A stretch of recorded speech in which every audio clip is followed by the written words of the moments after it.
How to stop being pissed off. Hack your emotions.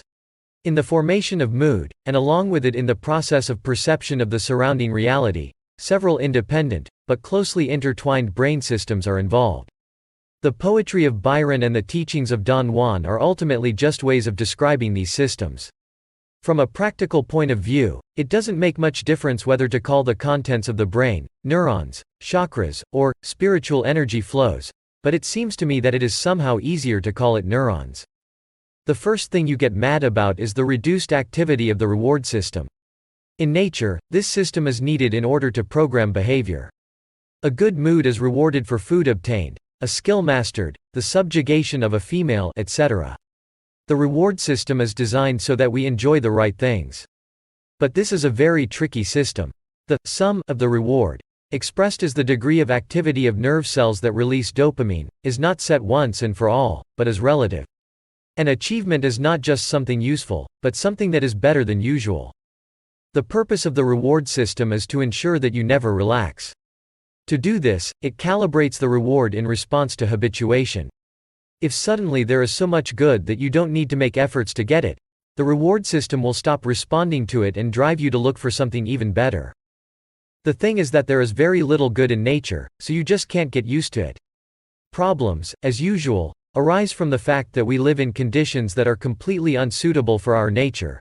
Unlimited calories, plenty of entertainment and a warm bed. Therefore, a banana is enough for a monkey to be happy, but we need plasma TVs, techno parties and every-minute dopamine injections of Facebook comments. If your working day is monotonous and boring, and after work you go to a noisy bar with friends every evening, then your reward system gets used to a noisy bar. And every morning he starts to whine, "Are you a fool? Why are you sitting at the computer when the bar is so much fun?" Objectively, at this moment, dopamine neurons in your head go silent.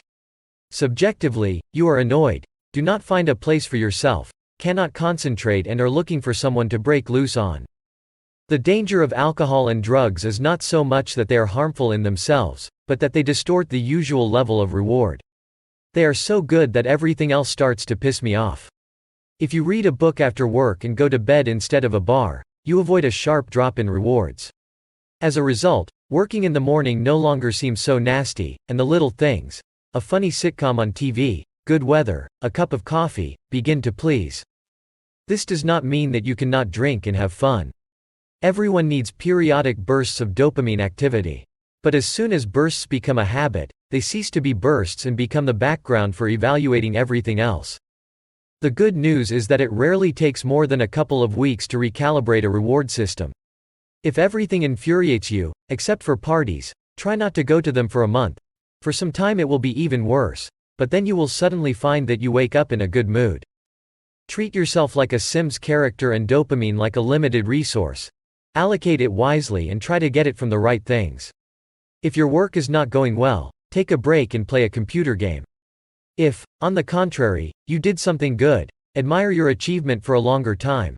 Show it to someone who will praise you, put it on a social network. The brain will associate the dopamine surge with the work done and remember, work is good. If you're going to have a tough week, buy tickets to Saturday's concert and boost your dopamine levels with anticipation. Mind versus feelings. The work of another brain system associated with another mood molecule, serotonin, is much less understood. This is partly due to the fact that if dopamine in the brain performs more or less the same type of functions, then serotonin in different parts of the brain and even in different cell types does completely different things.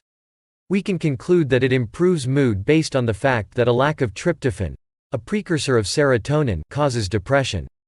And most antidepressants, on the contrary, block its reabsorption. The worse it is absorbed, the longer it works. It is believed that serotonin, like dopamine, programs our behavior, but not through reward, but through punishment. A person with low levels of serotonin is better at predicting which of their actions will lead to something bad.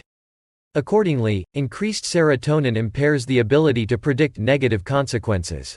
In everyday life, such a worsened prediction of the bad is called optimism. Mood depends on the light in which you see your own life prospects, both short-term, how much work I have today, and long-term, what I generally do in life. So, it turns out that the assessment of these prospects can change dramatically when the level of a certain amino acid changes.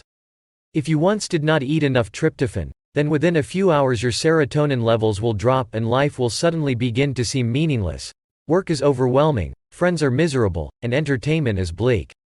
Do I need to explain that these estimates have nothing to do with reality?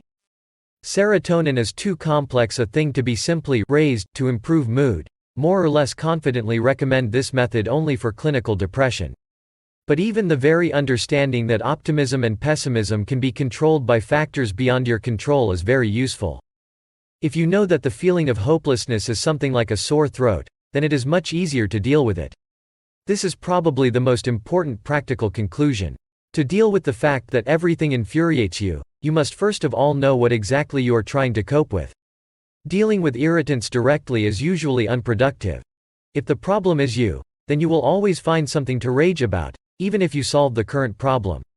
It is much more promising to work on yourself.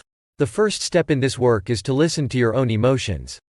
Learn to recognize optimism and pessimism, reward and irritation. This is more complicated than it might seem.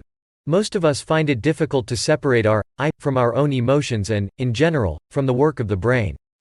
A valuable assistant in the matter of introspection is neuroscience. But in its place may be psychology, philosophy, even religion. The main thing is that abstract, elusive feelings have specific names. Know your enemy, your emotions, in the face, or at least try to give them names. Thank you for watching. Reading is boring, so we will be sharing interesting things about world and life with you. Share, like and subscribe, you know what to do. Leave a comment what you are interested in so we can do an episode about it too.